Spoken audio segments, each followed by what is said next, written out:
Since this is a beginner's guide, I'll go at a slower pace and keep this simple to get you started with using OBS Studio. This is now my preferred screen capture program, so I'll also go over the settings that I use to record my screen.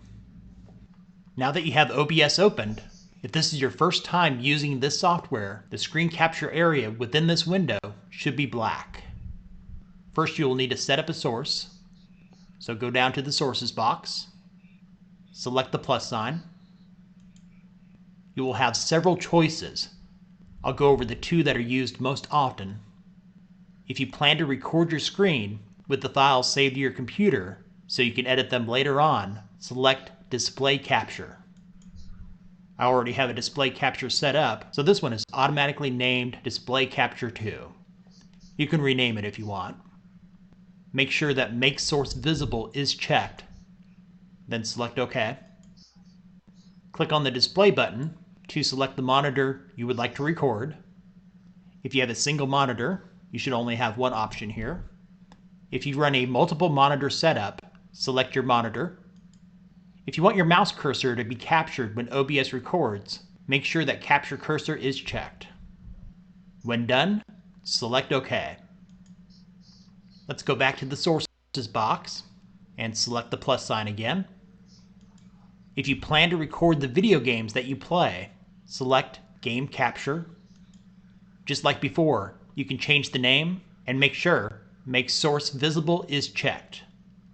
Select OK. You can just leave everything here on the defaults and select OK again.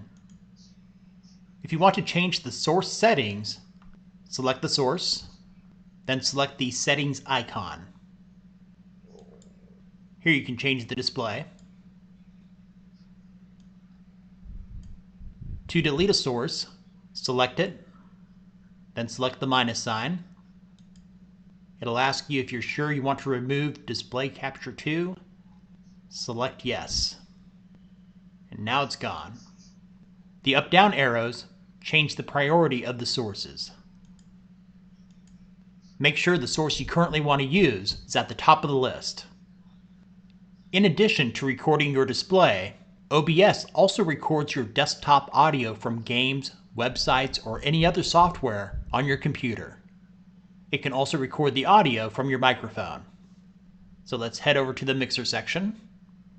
For desktop audio, click the settings icon to the right of the volume bar. Select Properties from the drop-down menu.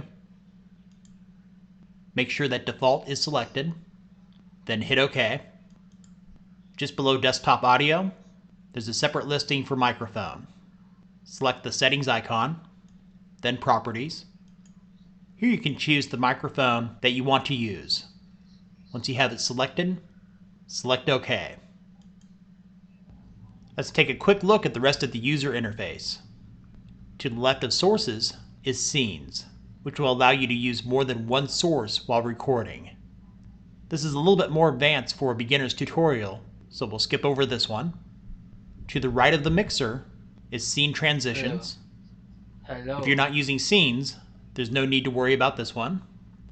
And to the right of the Scene Transitions is Controls.